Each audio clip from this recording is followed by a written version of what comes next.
intimamente te amar, para que na glória, quando o dia chegar, ao contemplar teu rosto eu venha reconhecer o olhar tão doce que amou o meu ser, o olhar tão doce que amou o meu ser.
Graça e paz, irmãos. Vamos começar o culto dessa noite. Vamos começar agradecendo a Deus.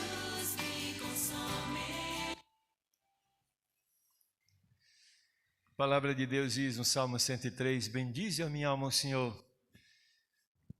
Bendize o seu santo nome. Bendize a minha alma o Senhor. E não se esqueça de nenhum só de seus benefícios. Temos muitos benefícios para contar, para compartilhar, para agradecer a Deus. Então vamos aproveitar esse momento, agradecer a Ele, todo o cuidado que recebemos das suas mãos e vamos pedir a Ele também a direção para o culto dessa noite. Pai, nós queremos te louvar, engrandecer o teu nome, porque o Senhor tem sido tremendo na vida da gente. É o Senhor que tem guardado a gente, é o Senhor que tem cuidado de nós, é o Senhor que tem abençoado as nossas vidas. Obrigado, Pai, por tudo quanto o Senhor tem feito por nós. E agora, em nome de Jesus, pedimos ao Senhor que o Teu Espírito Santo tome a vida de cada um de nós em Tuas mãos, tanto ao que prega, quanto ao que participa do grupo de louvor, a cada um de nós que viemos hoje à noite para adorar o Teu nome. Toma-nos em Tuas mãos e nos ajuda a prestar ao Senhor o melhor do nosso louvor e da nossa adoração. Sei com cada um de nós, porque nós oramos, mas o fazemos muito agradecidos no nome de Jesus. Amém, amém. Nós queremos dar a nossa palavra de boas-vindas a todos aqueles que estão conosco. Creio que não temos agora à noite visitantes, não é? Mas agradecemos de qualquer forma a presença de cada irmão aqui conosco. Agradecemos a presença do irmão Moisés, diácono irmão Moisés, né? Irmão Moisés, graças a Deus, está aqui com a gente hoje à noite. Ele tem estado envolvido com outras empreitadas, né? Mas Deus tem cuidado, tem amparado, tem ajudado, e louvamos a Deus por sua vida, por sua família. Nós não sabemos qual o nome, seu nome? Rosenildo. Queremos agradecer também por sua presença, viu? Deus abençoe sua vida. Obrigado por estar aqui conosco nessa noite. Quero convidar o grupo de louvor e lembrar aos irmãos também que no próximo domingo nós teremos a sessão regular da igreja e esperamos contar com a presença de cada um dos irmãos. Ore pela nossa sessão, ore pela nossa igreja, ore pelo nosso país. Estamos vivendo dias meio inseguros, então que a gente esteja colocando diante do Senhor todo o nosso país, né? O presidente da República, nossos deputados, vereadores, governadores, poder judiciário, enfim, todos aqueles que precisam e devem ser alvos constantes das nossas orações, para que Deus possa inclinar o coração de cada um deles na direção do Senhor. A Bíblia diz que é a bênção do Senhor que enriquece e não acrescenta dores. Então a resposta sempre vem da parte dele. Amém? Amém. Vamos nos colocar de pé, irmãos. A palavra de Deus diz, em João capítulo 1, que o Verbo, a palavra se fez carne, Jesus se fez carne e habitou entre nós, cheio de graça e de verdade. E nós vimos a sua glória como a glória do unigênito do Pai. E nós estamos aqui nessa noite para louvar a Ele que se fez carne por amor a mim e a você. E não bastando se fazer carne, Ele morreu na cruz para nos salvar. Mas assim, irmãos, glória a Deus, que a morte não venceu. Ele é invencível, Ele é maravilhoso, Ele é poderoso.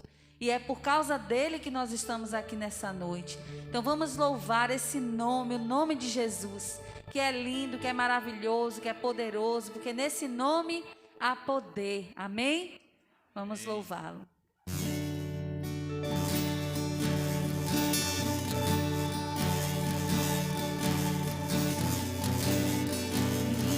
Essa palavra, com Deus Altíssimo, nosso Deus se revelou a nós. No início era a palavra, com Deus Altíssimo. A igreja pode louvar. O mistério de tua glória, e sem ti se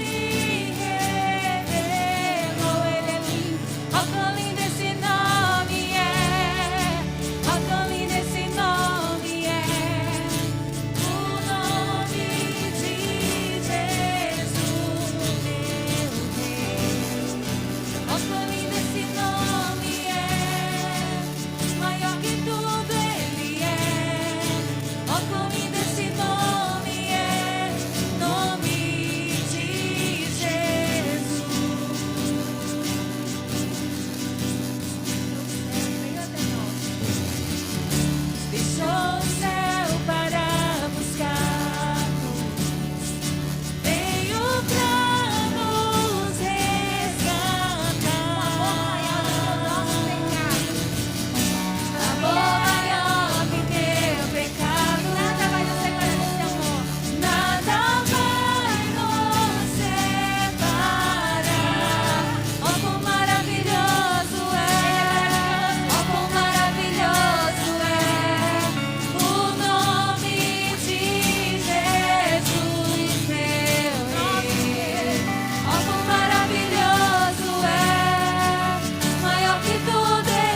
A palavra de Deus diz que nosso Deus também é um rio de águas vivas. E por onde esse rio passa, tudo ele transforma.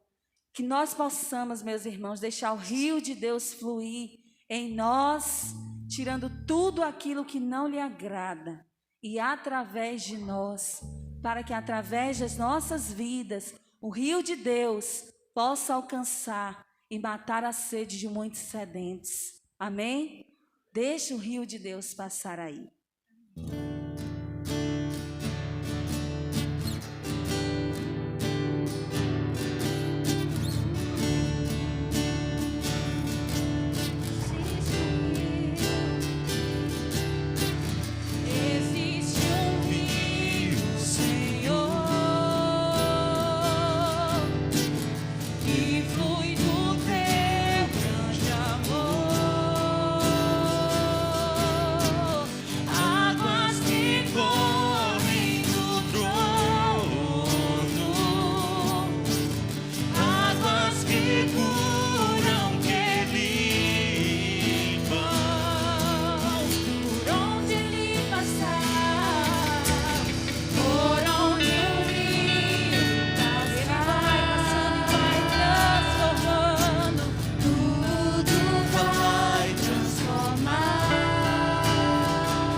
Podeis assentar. Quero convidar os irmãos a lerem comigo o texto de 1 João, capítulo 1, do verso 5 até o verso de número 9. Vamos fazer essa leitura uníssona. Estarei iniciando com a leitura do verso 5, portanto, que diz assim: E esta é a mensagem que dele ouvimos, e vos anunciamos que Deus é luz, e não há nele trevas nenhumas.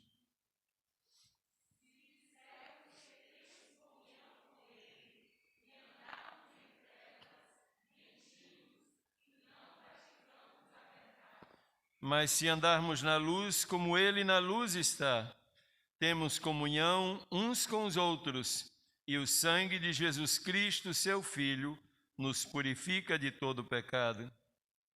Se dissermos que não temos pecado, enganamo-nos a nós mesmos e não há verdade em nós. Juntos façamos a leitura do verso 9. Se confessarmos os nossos pecados, Ele é fiel e justo para nos perdoar os pecados e nos purificar de toda a injustiça. Amém? Vamos continuar cantando ao Senhor, mas queremos convidar aos diáconos para que possam assumir o seu lugar aqui no recolhimento dos dízimos e das ofertas.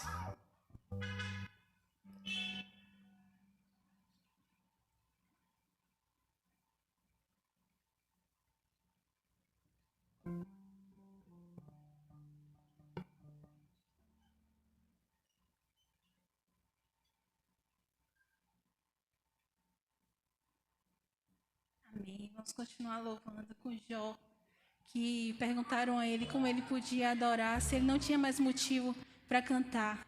Abandona esse Deus e morre. E mesmo assim ele adorou, simplesmente adorou e creu. E do mesmo jeito que o Senhor fez na vida de Jó, Ele vai fazer na nossa vida, vai fazer na vida da sua família, vai fazer no seu casamento, vai fazer na vida dos seus filhos. Amém. Você crê? Amém.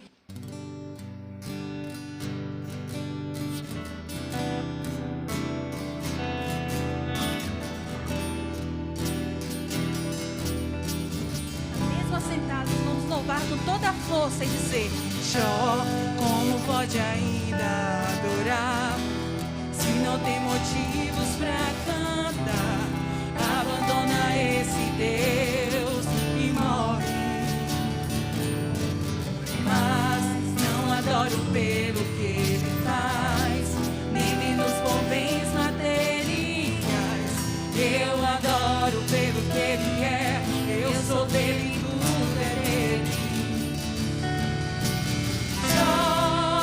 Você não tem motivos, perdeu seus bens, seus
glória, Senhor. Nós te damos honra, Senhor Jesus, porque de nada somos merecedores. Mas estamos aqui, Senhor Jesus. Às vezes perdemos parentes, às vezes para a morte, às vezes para o mundo, Senhor Jesus, mas ainda assim continuamos a te dar glória, porque nós temos a certeza, Senhor Jesus, que Tu vais fazer a obra, Senhor Jesus, e que tudo, Senhor Jesus, que acontece no mundo, na nossa vida, na nossa família, Tu tens um propósito, Pai. E eu sei, Senhor Jesus, que o inimigo às vezes, Pai, quer usar pessoas ou quer usar coisas para nos desanimar, para nos fazer desistir. A única coisa que ele quer, Pai, é fazer com que atrase o Teu propósito na nossa vida, Senhor Jesus. Mas está repreendido em nome de Jesus, Senhor Jesus, e que o Teu propósito na nossa vida, Senhor Jesus, na nossa família, Senhor Jesus, na Tua obra, o propósito no Teu templo, Senhor Jesus, tudo ocorra conforme a Tua vontade e vai se cumprir, Senhor Jesus, em nome de Jesus. Eu te agradeço pelos dízimos e ofertas. E toma em Tuas mãos os Teus servos, Senhor Jesus, que ainda não podem ofertar. E faz a obra, Senhor Jesus. Abençoa os Teus servos, que não falte mantimento nem na casa deles, nem aqui na Tua casa, em nome de Jesus. Amém.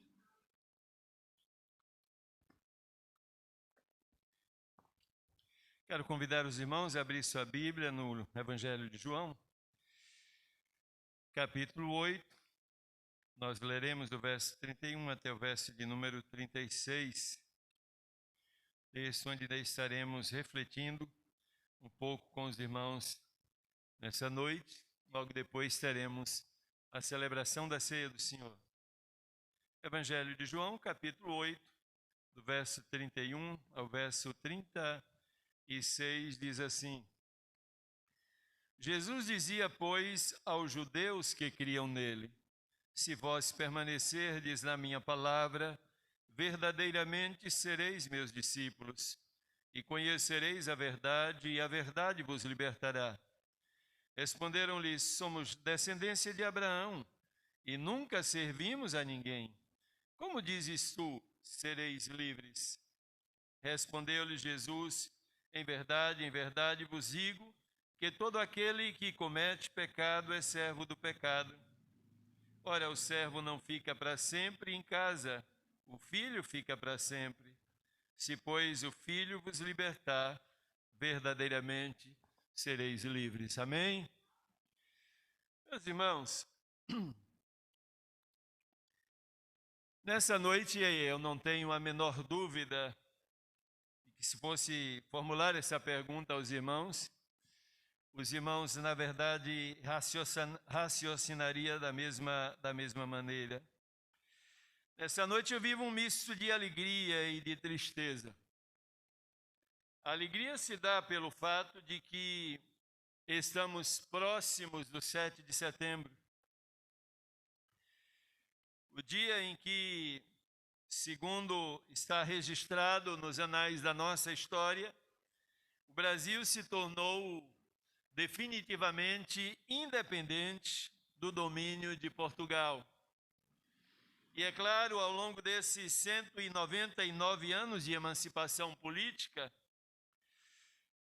a gente pode ser capaz de esquecer alguns detalhes de todo esse processo de emancipação, é bem verdade, mas o que a gente não consegue esquecer é o momento em que D. Pedro II bradou em alta voz, dizendo: independência ou morte.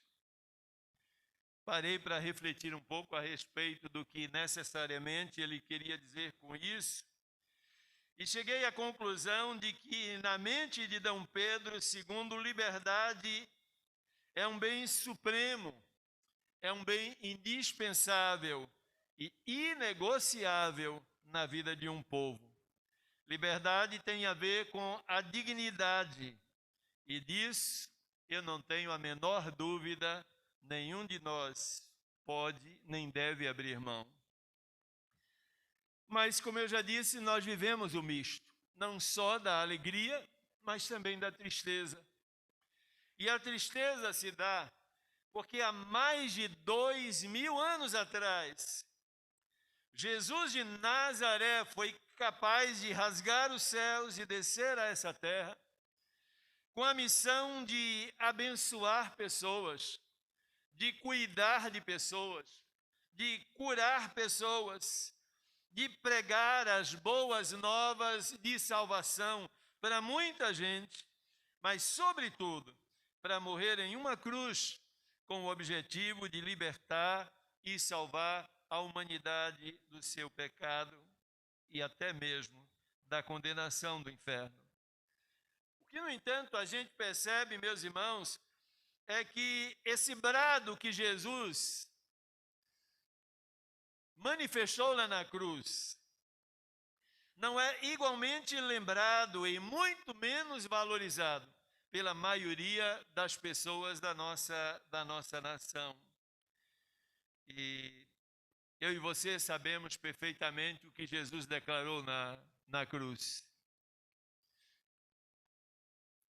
Ferido nos pés e nos braços, cravado ali na cruz, ele simplesmente declarou: está consumado. E novamente eu fiquei refletindo sobre o que Jesus estava querendo dizer através dessa palavra, está consumado. E cheguei à conclusão de que o que Jesus estava dizendo é que o preço da liberdade e da salvação da humanidade estava sendo ali na cruz definitivamente pago. O preço do meu pecado, o preço da minha redenção, o preço da minha morada nos céus com Ele, foi definitivamente pago quando Jesus declarou: está consumado. Agora, uma das perguntas que a gente pode ouvir por parte de algumas pessoas é o seguinte: mas pastor, vem cá.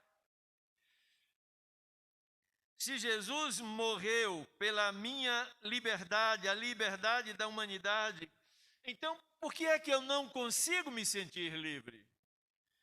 Porque a cada dia da minha vida eu tenho sido esmagado por problemas de toda sorte, medos, angústias, impossibilidades, problemas, apreensões. Se fui liberto por Jesus e se essa morte redundou na liberdade de toda a humanidade, então por que eu não tenho experimentado isso? A resposta é muito simples. Isso tem muito a ver com os conceitos errados que o ser humano tem a respeito de si mesmo e a respeito de Deus.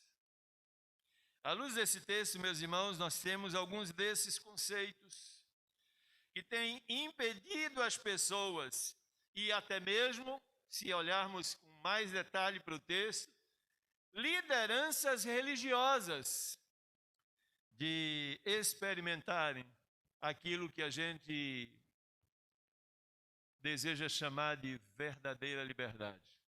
Por que é verdadeira liberdade? Porque a liberdade conseguida por D. Pedro II foi uma liberdade política apenas. A liberdade de Jesus, que Jesus conseguiu na cruz, era muito mais ampla. Ela não somente conquista para nós uma realidade melhor e mais aprazível aqui nessa terra, porque a gente vai contar sempre com presença de Deus, com cuidado de Deus, com bênção de Deus, mas ainda nos dá a garantia de morarmos com Ele lá no céu, por toda a eternidade. Mas, como eu já disse, há alguns conceitos equivocados, e que esses conceitos equivocados, quando ficam aqui bem fincados na mente e no coração de algumas pessoas, impossibilita que elas experimentem liberdade e salvação que há em Jesus. A primeira delas é aquilo que a gente vai chamar de crença na hereditariedade espiritual. Olhando o verso de número 33, quando Jesus está falando no verso 32, e conhecereis a verdade, e a verdade vos libertará. Olha como eles reagem no verso de número 33. Responderam-lhe: somos descendência de Abraão, e nunca servimos a ninguém. Como dizes tu, sereis livres? Olha para a parte A do verso de número 39. Responderam e disseram-lhe: nosso pai é Abraão. Para aqueles judeus, Abraão sempre representou o patriarca, o pai da fé. O homem que havia andado com Deus e havia tido um relacionamento muito, mas muito estreito com o Eterno. Abraão foi alguém que recebeu da parte de Deus bênção, e não somente isso. Deus disse: eu não somente vou abençoar você, mas vou abençoar toda a sua descendência. E Deus ainda foi muito mais longe. Deus disse assim: em ti serão benditas todas as nações da terra. E o raciocínio que os judeus tiveram é o seguinte: ora, Deus emitiu essa bênção para Abraão. Eu sou descendente de Abraão, então herdo com Abraão todas essas bênçãos, todos esses benefícios.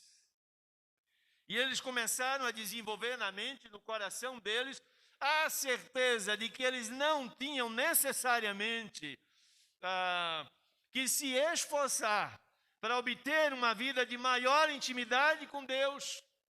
E é por isso que a gente observa no período de Jesus a vida religiosa sendo vivida de maneira rasa, supérflua. Havia muita religiosidade, mas quase nenhuma espiritualidade. Falava-se sobre Deus, mas não havia vida com Deus. Lia-se a palavra de Deus, mas não se encarnava nessa palavra. Compartilhavam verdades de Deus, mas essas verdades não mudavam a vida e o comportamento desses homens e mulheres do tempo de Jesus. Porque eles desenvolveram na mente a crença na hereditariedade espiritual. Agora, hoje nós não vivemos uma realidade tão diferente assim. Nós somos um país considerado um país cristão, e há muita gente que tem abrigado a sua vida e o futuro espiritual da sua vida dentro dessa realidade aqui, da hereditariedade. Meus pais são cristãos. Eu sempre fui criado na igreja. Eu nasci na igreja. Eu cresci na igreja. Eu nunca deixei a igreja. Eu sempre tenho procurado cultivar os valores morais e éticos da palavra de Deus. Então, eu sou um crente. Eu sou um cristão. E em consequência disso, eu estou salvo.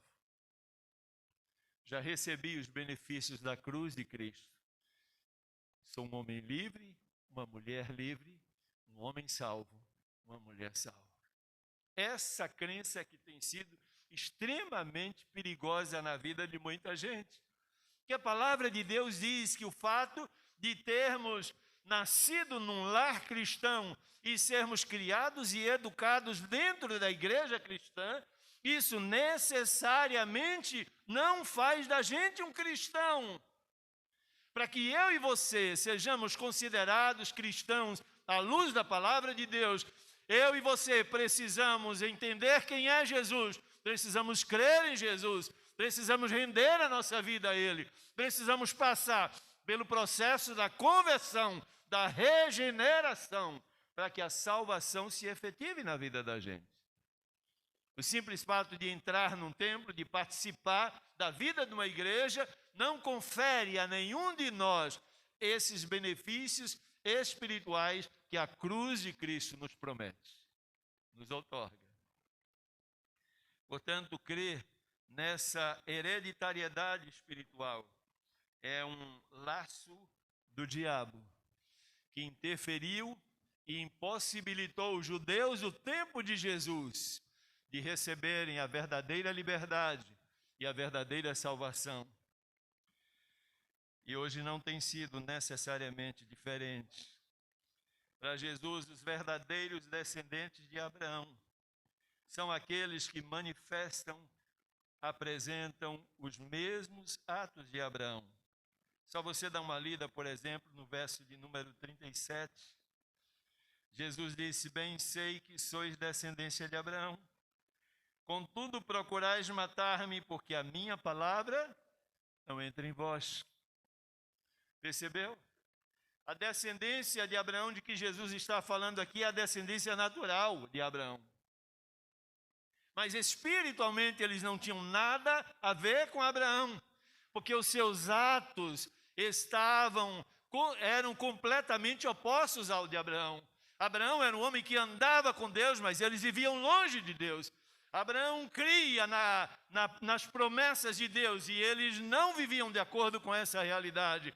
Abraão se alegrou com o dia em que o Messias desceria a essa terra e pagaria o preço da redenção da humanidade. E eles estavam diante do Messias e rejeitavam esse Messias. Olha o verso 37. Contudo, procurais matar-me. Aquele a quem Abraão amava e se alegrava pela chegada dele na terra, no entanto, era o objeto do ódio, da vingança, por parte daqueles judeus. Jesus diz: olha, entendam de uma vez por todas, liberdade espiritual, salvação da vida, não se alcança por hereditariedade. Segundo elemento que tem impedido que as pessoas possam experimentar essa liberdade que há em Jesus é o que eu vou chamar de negacionismo irracional. Negacionismo é apenas o uso dessa expressão é porque está em voga hoje, né? Todo mundo fala, você é um negacionista. E o negacionismo, na verdade, é um neologismo que começou na França no ano de 1987, quando começou a surgir um grupo de pessoas que diziam: olha, essa história de holocausto não aconteceu. Esses 6 milhões de judeus que pereceram por conta do holocausto é uma historieta qualquer, é uma ilusão, uma ficção. Nada disso aconteceu, o holocausto é uma farsa. Aí surge essa nomenclatura para aqueles que negavam a existência desse tipo de realidade. Negacionismo, na verdade, é a escolha que o ser humano tem de negar a realidade como uma forma de escapar de uma verdade desconfortável. Por que eu vou acreditar no holocausto? Chegar à conclusão de que o ser humano não é tão bom como eu esperava que fosse. Que o ser humano é capaz de pisar, de destruir, de esmagar pessoas, de matar pessoas com requinte de crueldade, como aconteceu durante o período do Holocausto, pelo movimento nazista. Não posso acreditar numa coisa dessa natureza. A grande questão, no entanto, que nesse texto aqui o que nós percebemos é a existência também do mesmo negacionismo irracional. Se eu considerar que negacionismo é a escolha de negar a realidade como forma de escapar de uma verdade desconfortável, então é exatamente isso aqui que está acontecendo. Jesus está dizendo: olha, vocês são pecadores, e ele diz: eu não posso aceitar isso. Eu não posso aceitar que eu seja tão ruim assim. Não tem gente que diz isso para a gente? Aí tem gente que morre, não é? E quando morre, a gente chega do lado do caixão e as pessoas estão dizendo: mas era tão bonzinho, deve ir para o céu. Como se a bondade do ser humano fosse capaz de comprar o lugar na eternidade. Não é possível assim. A Bíblia diz que o processo que nos encaminha à experiência de salvação é completamente díspare dessa realidade aqui.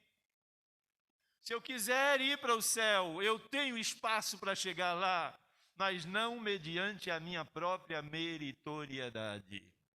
Eu tenho que reconhecer que sou pó, que eu não sou nada. Eu não mereço nada.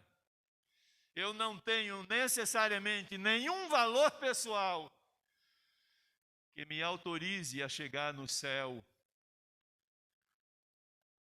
me apresentando como filho de Deus. Isso só é possível quando reconheço meus pecados diante do Senhor, confesso meus pecados diante dele, peço perdão por tudo isso e peço a ele que por misericórdia, por bondade, entre na minha vida e mude a minha natureza ruim.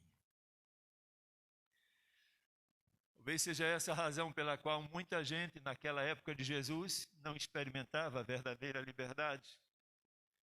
Como também tem sido hoje a razão pela qual muita gente não tem experimentado essa liberdade espiritual extraordinária, que qualifica a vida da gente enquanto ser humano, que melhora os nossos relacionamentos, que determina valores para a gente e que nos conduz a um comportamento dentro da sociedade que agrada literalmente o coração de Deus. Era difícil para os judeus poder ser confrontados dessa maneira. Por outro lado, o negacionismo também estava presente na vida dos judeus, porque os judeus chegaram a dizer algo para Jesus que a gente não consegue entender. Olha o verso 33, somos descendência de Abraão e nunca servimos a ninguém, como diz isso, sereis livres. Qualquer leitor raso da Bíblia é capaz de perceber que eles estão mentindo aqui. Nós somos descendência de Abraão, nunca fomos escravos de ninguém, isso não é verdade. Se a gente olhar para a história desse mesmo povo, no Antigo Testamento, a gente vai perceber que eles já foram escravos dos egípcios, eles já foram escravos dos persas, eles já foram escravos da Babilônia, eles já experimentaram situações dessa natureza. Negar isso é negar o óbvio. Se você puder abrir comigo o texto do Salmo de número 137, olha o que o Salmo diz. Junto aos rios da Babilônia, ali nos assentamos e choramos, rios da Babilônia, quando nos lembramos de Sião. Sião era apenas uma lembrança, eles não estavam mais em Sião. Sobre os salgueiros que há no meio dela, penduramos as nossas harpas, nem louvor e adoração havia mais entre eles. Pois lá aqueles que nos levaram cativos nos pediam uma canção, e os que nos destruíram, que os alegrássemos, dizendo, cantai-nos, uma das canções de Sião. E olha como é que eles reagem. Como cantaremos a canção do Senhor em terra estranha? Estavam sob estado de escravidão, de cativeiro. Por isso havia um negacionismo irracional. Eles não queriam encarar a realidade, negavam a realidade como forma de escapar de uma verdade desconfortável. Principalmente quando Jesus falava a respeito da escravidão moral deles. Está descrita no verso de número 34. Em verdade vos digo que todo aquele que comete pecado é servo do pecado. Eu sou pecador, você é pecador, todos nós somos pecadores. A Bíblia diz que todos pecaram e destituídos estão da glória de Deus. E a Bíblia não somente fala sobre isso, a Bíblia fala da força brutal do pecado sobre a vida do ser humano. Ela diz que o salário do pecado é a morte. Mas o que Deus oferece a mim e a você em Cristo Jesus é vida eterna. E foi isso que Cristo veio fazer na cruz. Conquistar a nossa liberdade espiritual e conquistar o direito de eu e você podermos ir ao céu através dele. Eu sei que hoje muitos vivem esse negacionismo também. Apesar de estarem dominados pelo vício, mas negam que sejam verdadeiramente escravizados por isso. Negam o estado de escravidão mesmo sabendo das dificuldades que têm para se livrarem de vícios, de prostituição, de mentira, de desonestidade, de avareza, de egolatria, de ódio, de vingança.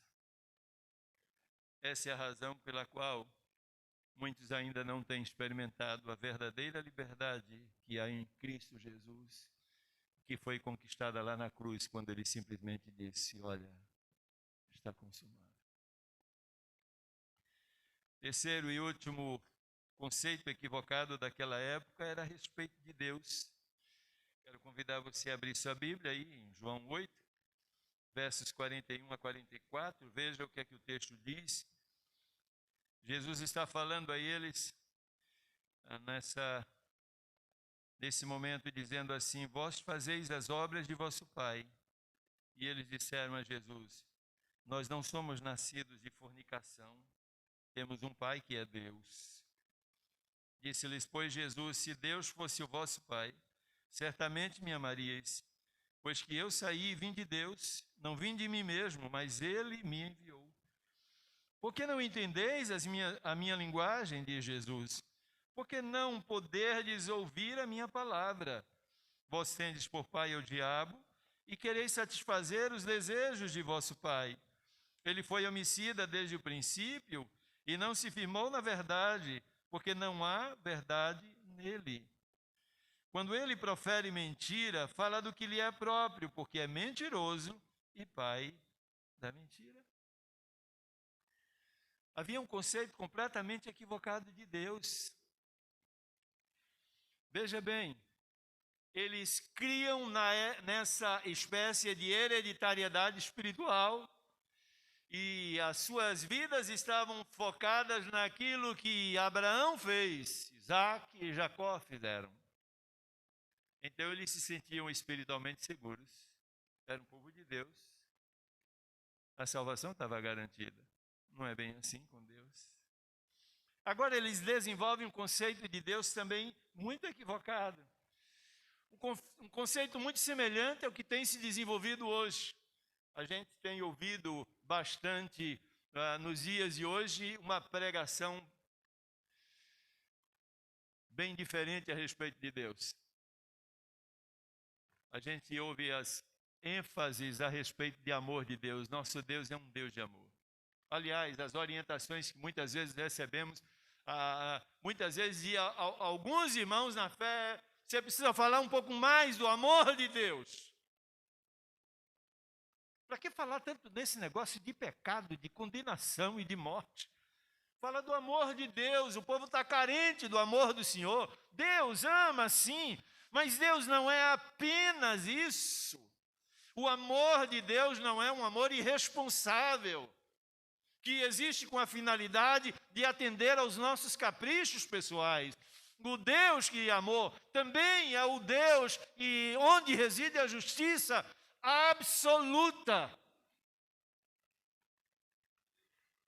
O Deus que ama e cuida também é o Deus que ama e disciplina. O Deus que ama e protege também é o Deus que chama a nossa atenção e muitas vezes permite que a gente se envolva em alguma situação difícil para que a gente aprenda a voltar para os braços dele e viver na dependência dele. Então há um conceito muito errado, equivocado a respeito de Deus. Jesus agora está confrontando aquela geração, porque Jesus sabia que se nós somos filhos de Deus, o mais correto é reproduzirmos os atos de Deus. Não é isso que se espera do filho? Normalmente os filhos se parecem com os pais. Eles andam e falam como os pais. Não era o caso aqui. Eles se declaravam filhos de Deus, mas tinham um comportamento que Jesus se refere no verso 44, de comportamento do diabo. Eles querem matar Jesus. Eles rejeitam Jesus. E isso faz com que o ser humano viva estigmatizado por essa impossibilidade de receber a graça libertadora e salvadora de Jesus. Uma coisa que a gente precisa entender, meus irmãos, é que nosso Deus, É um Deus de amor, é verdade, mas nosso Deus exige de cada ser humano um padrão de renúncia e verdade em nossas vidas, compatível com a sua santidade e com os propósitos pelos quais Ele criou a mim e a você. Bem, se o ser humano muitas vezes tem procurado viver à luz desses conceitos equivocados, o que o ser humano precisa fazer então para se voltar para Deus e para experimentar a liberdade e a salvação que há em Jesus? 3 coisas são necessárias. A primeira delas, ele precisa conhecer Jesus. Olha o verso 32, e conhecereis a verdade, e a verdade vos libertará. João 14, verso 6, Jesus diz que é a própria verdade. E conhecer Jesus aqui é muito mais do que ler a respeito dele. É muito mais do que saber o que Jesus fez. Muito mais do que isso. Conhecer Jesus é experimentar Jesus. É convidar Jesus para entrar na vida da gente e assumir o controle da nossa vida. Isso é conhecer. A segunda proposta que a palavra de Deus nos dá é que a gente precisa não somente conhecer Jesus, mas crer em Jesus. Está lá em Atos capítulo 16, o apóstolo Paulo e Silas olham para o carcereiro e diz: crê no Senhor Jesus Cristo e será salvo tu e a tua casa. A necessidade não somente de conhecer o Senhor, de experimentar o Senhor na vida, mas de crer em Jesus, acreditar naquilo que Ele fez na cruz em nosso lugar e que Ele é capaz, como Senhor absoluto, de conduzir a nossa vida de acordo com a vontade dEle e para a glória do nome dEle. Amém? Terceiro e último lugar, a proposta da palavra de Deus é que eu e você precisamos permanecer nele. Verso de número 31, Jesus dizia: pois aos judeus que criam nele, se vós permanecerdes na minha palavra, verdadeiramente sereis meus discípulos. Em seguida ele vai dizer: e conhecereis a verdade, e a verdade vos libertará.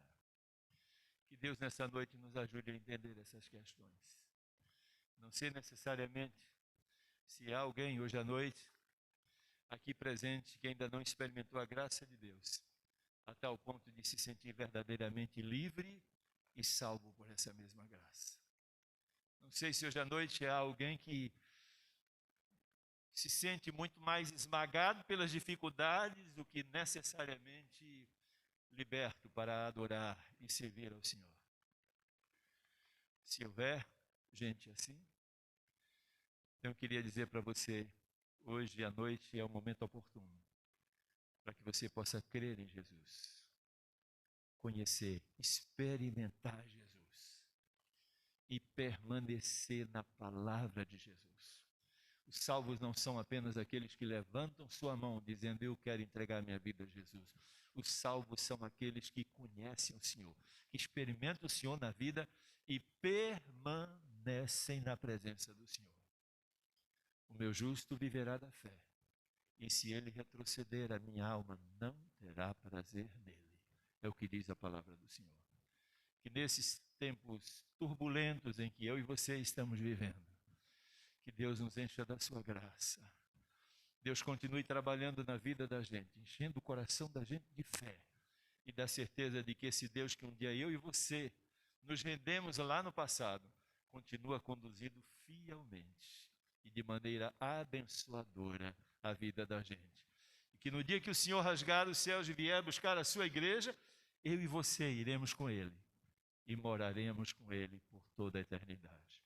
A Ele, o nosso Deus, seja a honra, o louvor e a glória para sempre. Amém? Deus nos abençoe. Meus irmãos, eu quero pedir aos irmãos, todos aqueles que são crentes em Jesus Cristo, batizados, estão em comunhão com o Senhor e com a sua igreja, mesmo que não seja esta, mas com a sua igreja, a igreja evangélica do Senhor, por favor, se coloque de pé para receber os elementos da ceia do Senhor. Estaremos celebrando a ceia do Senhor. Quero convidar o grupo de louvor para nos ajudar, 2 diáconos que possam também nos ajudar na distribuição dos elementos da ceia. A mesa do Senhor, ceia do Senhor, pão e vinho, símbolos desse sacrifício vicário de Jesus Cristo.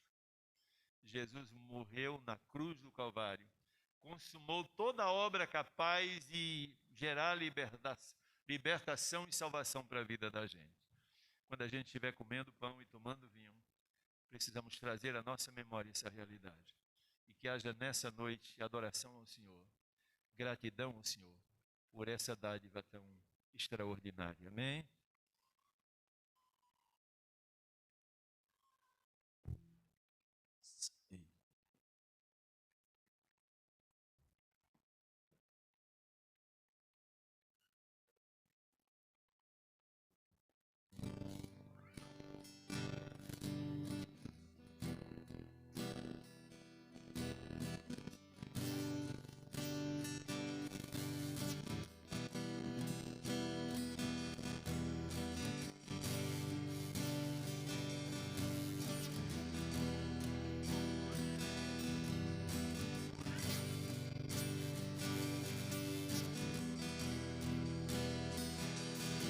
Teu sangue leva-me além para todas as alturas, onde ouço a tua voz, fala de tua justiça pela minha vida.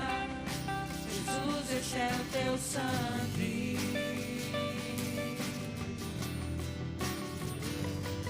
Tua cruz mostra a tua graça, fala do amor do Pai, que prepara para nós um caminho para Ele, onde posso me achegar somente pelo sangue.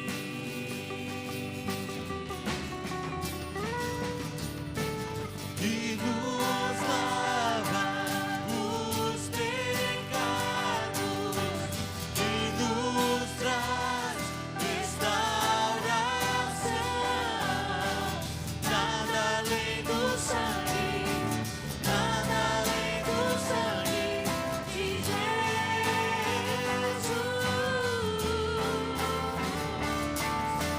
Que nos faz brancos como a neve, aceitos como amigos de Deus.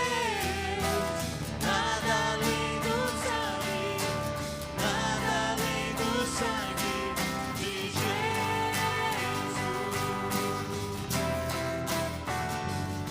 Teu sangue leva-me além a todas as alturas, onde ouço a tua voz, fala de tua justiça pela minha vida. Jesus, esse é o teu sangue. Tua cruz mostra a tua graça, fala do amor do Pai, que prepara para nós um caminho para Ele, onde posso me achegar somente pelo sangue.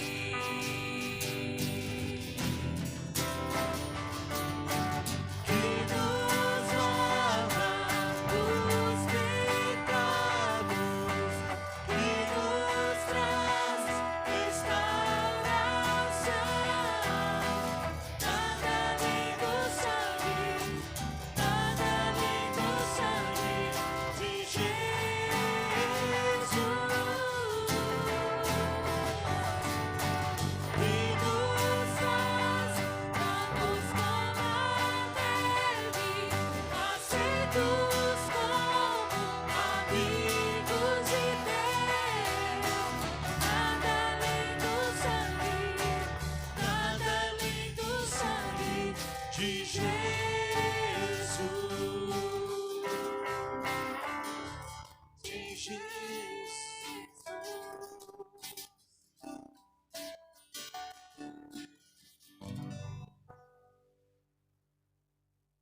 irmãos, ficar de pé. Louvamos o teu nome, Senhor. Por este momento que tu nos concede, podermos estar na tua casa, cada chamada, cada de oração, onde o teu povo tem se reunido para adorar o teu nome. Especialmente neste dia, o dia do qual, Deus, nós lembramos da morte de Jesus. Onde ele, ó Deus, derramou seu sangue ali na cruz do Calvário para salvar a humanidade, para tirar o homem do profundo do poço, dar uma nova vida, conceder a oportunidade de estar com o Pai. Louvamos o teu nome por isso. Obrigado, ó Deus, por esta lembrança, por este momento sublime que tu nos concedes. Podemos lembrar, ó Deus, o teu ato. Bendito seja o teu nome, para todos sempre, no nome de Jesus. Amém. Aleluia, Jesus.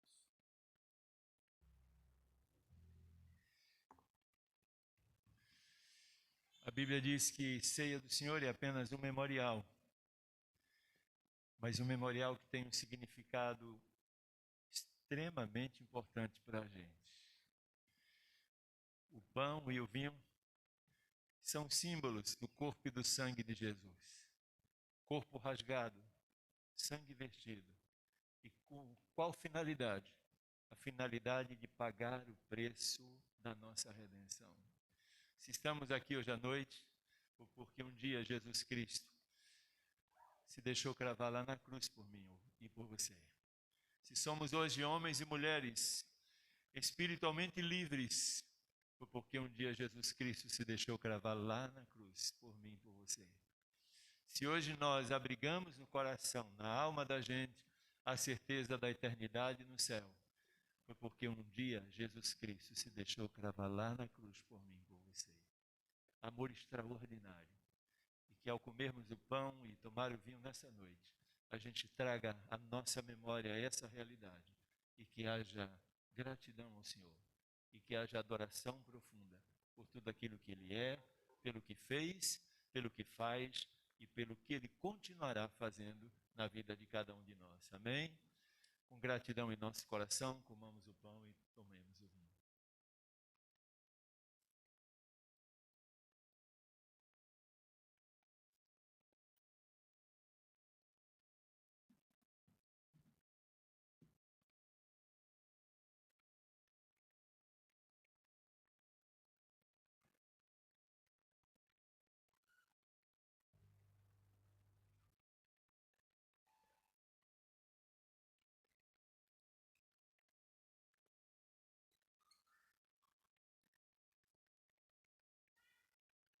Jesus cantou depois da ceia.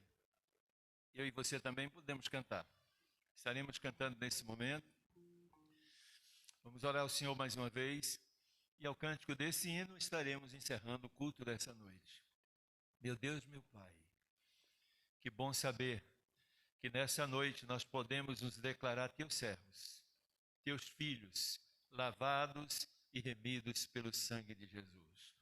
Que bom podermos participar da ceia do Senhor. Que bom sabermos, meu Pai, que a nossa vida está ligada à vida do Senhor. Continua cuidando da gente, meu Senhor. E desenvolve em cada um de nós o compromisso de vivermos a nossa vida para o louvor e para a glória do Teu nome. Abençoa todo o Teu povo que está presente aqui em Tua casa e aqueles que por uma razão ou outra não puderam vir. Abençoa os Teus filhos e concede a cada um deles uma semana tremendamente abençoada na Tua presença. É o que nós oramos agradecidos, no nome de Jesus. Amém. Pode deixar os cálices aí sobre os bancos e ao cântico dessa música, desse hino, nós estamos concluindo o culto nessa noite. Deus continue abençoando e cuidando da vida dos irmãos e de toda a sua família.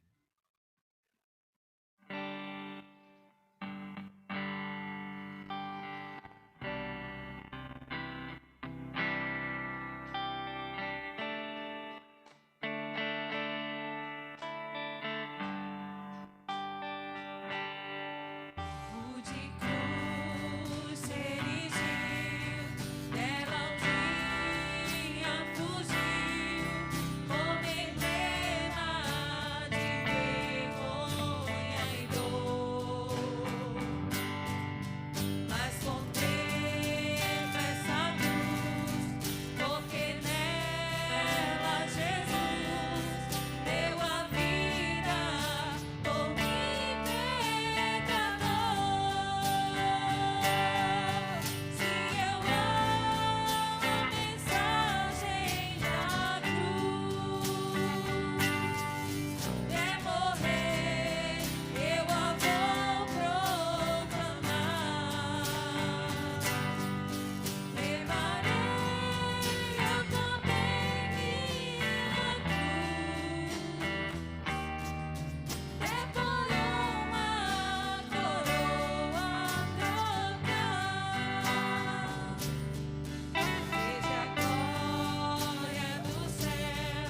oração silenciosa. Nós estamos concluindo o culto.